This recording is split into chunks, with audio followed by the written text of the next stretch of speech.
Hello guys, welcome to my YouTube channel, Lucky Charm TV. Ito guys, magluluto tayo ng traditional Chinese menu.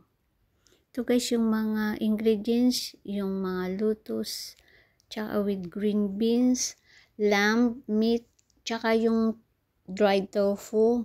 Napakasarap guys to. Try nyo. Simple lang guys ang mga ingredients niya. Tsaka yung oyster, dried oyster po yan. Tsaka yung mga green vegetables. Yan lang po ang mga menu natin. Tsaka may soup, carrot soup.